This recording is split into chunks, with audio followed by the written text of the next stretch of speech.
This section introduces you to a third and final way to write the equation of a line. The two ways you've written the equations of lines so far are slope-intercept form, that's y equals mx plus b, and point-slope form, y minus y1 equals m times x minus x1. The third way you're going to learn is called standard form. One thing that's frustrating about it is it's not exactly so standard. The standard form of the equation of a line is often written one of two ways. You'll see it written as ax plus by equals c, where a, b, and c are constants. They're numbers. You may also see it written this way. Ax plus by minus c equals 0. It's as though you just subtracted c from both sides of the equation. The key thing here is that a and b can't both be 0. One thing we need to be careful of when we have the equations of lines written in standard form is that two equations that look like two totally different lines can turn out to be the same line. Take a look at these two equations, for example. 2x plus 3y equals 5 and 4x plus 6y equals 10. If I asked you to graph both of these lines, you might expect that you'd see two separate lines on the coordinate axis. In order to find out what the y-intercept and slope of those lines would be, let's take each of these lines and get it into slope-intercept form. That is, we're going to get y all by itself so we can see the slope and the y-intercept of each line. We'll work with the line on the left first. So the original equation, 2x plus 3y equals 5. To get y all by itself, the first thing we'll do is subtract 2x from both sides. That'll leave us 3y equals 5 minus 2x. Then we'll divide both sides by 3, which will give us y equals 5/3 minus 2/3 x. This is the equation of a line that has a slope of negative 2/3, that's the number in front of the x, and a y-intercept of 5/3. Writing the equation of this line in slope-intercept form, y equals negative 2/3 x plus 5/3. So that's the equation on the left. Now we're going to move over to the equation on the right, and we're going to do the same thing. We're going to try and rearrange it into slope-intercept form so that we could see the slope and the y-intercept of this second line. We'll start out with the original equation, 4x plus 6y equals 10, and we'll subtract 4x from both sides. That'll leave us 6y equals 10 minus 4x. We'll divide both sides of the equation by 6. On the left, that'll just leave y, and on the right, we'll have 10 over 6 minus 4 over 6x. The slope here is negative 4 over 6, which simplifies to negative 2 over 3. And the y-intercept here is 10 over 6, which simplifies to 5 over 3. So the equation of this line is y equals negative 2/3 x plus 5/3. If you compare the slope-intercept form of these two equations, it turns out these are two equations for the exact same line. This is something that's unique to standard form, that you can have the same line written in what looks like two different ways.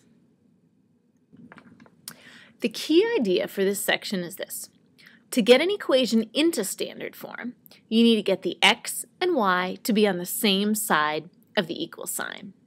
For example, here are some equations that are in standard form. 2x plus 3y equals 5. Notice the x and the y are both on the left of the equal sign. 2x minus 6y equals 0. It's okay if you have 0 on or nothing on one side of the equal sign. Those same lines written in not standard form, 3y equals 5 minus 2x. Notice the x and y are on different sides of the equal sign. Or 2x equals 6y. Again, these are the same equations as on the left, but they're written in non-standard form. So to get an equation into standard form, all you have to do is gather up the x and y on the same side of the equal sign. Here's an example of how to turn the equation of a line in one form into standard form. Suppose the problem said, write the equation of the line going through these 2 points, 1, 1, and 2, negative 2, in standard form. The first thing I want to do is to write the equation of a line that goes through that point in whatever form is easiest. I happen to think the point-slope form is going to be fairly easy here. So first, I'll use the slope formula to calculate the slope of this line. The slope of this line is going to be -3. Then I'm going to plug the slope and the coordinates of one of the points in the line into the form for point slope form. So I replace the m, the slope, with -3, and the x1 and y1 with 1 and 1, because 1, 1 is 1 point on this line.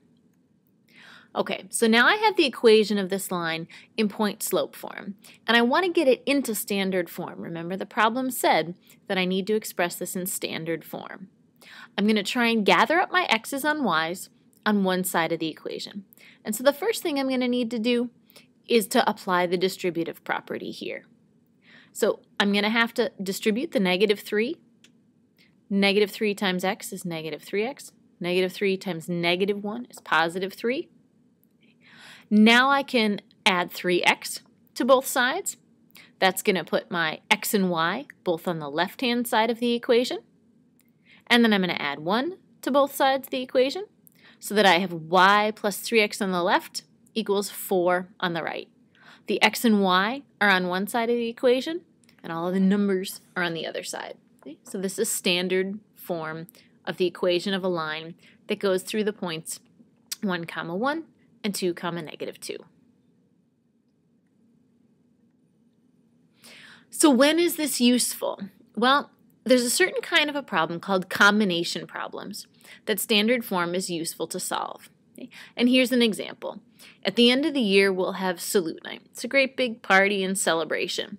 And if we were going to have tables to seat all 300 of the students in the grade, we might have to use virtually all the tables that are available in the place where we have this celebration. And they have two different kinds of tables. They have small tables that only 6 people can sit at, and large tables which 10 people can sit at.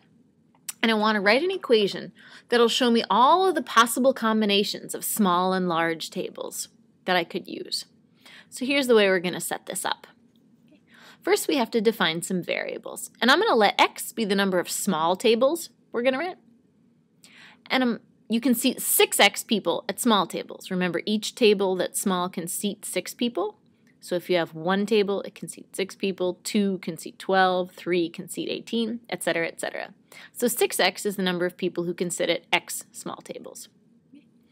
Y is going to be the number of large tables, and we'll be able to seat 10y people at large tables, because each table that's large can seat 10 people.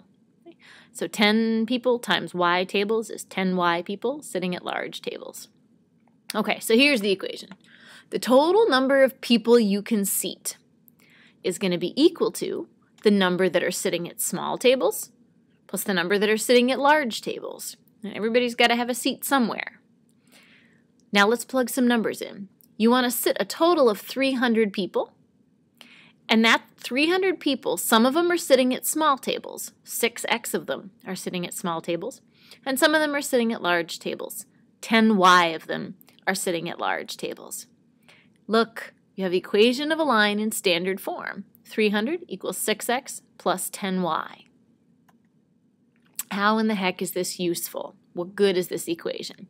Well, I can make an xy table that'll show me all the different combinations of large and small tables that'll accommodate 300 people.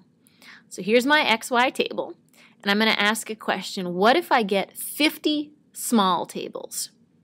Then how many large tables do I need? Well, if I plug in 50 for x in the equation above and solve for y, I'll find that I actually don't need any. So if I get all small tables, I need 50 of them. What if I get 25 small tables? If I plug in 25 for x in the equation above? Well, if I do that and then solve for y, and you can work this out on paper on your own, you'll find that I need 15 large tables. So there's another combination. 25 small tables, 15 large tables. What if I didn't want any small tables at all? What if I only wanted to seat people at large tables? How many would I need? I plug in a 0 for x in the equation above, and then you'll see that I need 30 y or 30 large tables to seat everybody. Now is the time to start on your homework for section 5.4. Please notice that in addition to the problems starting on page 314 for this section, I also assigned you some review problems on page 316. That's because you have a quiz next block. There will be a quiz covering sections 5.1 through 5.4 next block. If you're feeling a little bit fuzzy on these different ways of writing the equations of the line, I suggest you check out the resource in Moodle that's titled Summary of Different Forms of Equations of Lines. It's a nice little table that summarizes point slope, slope-intercept, and standard form and helps you remember how to use each of them. If you want to get one of those and print it off for yourself, that would be a wonderful idea.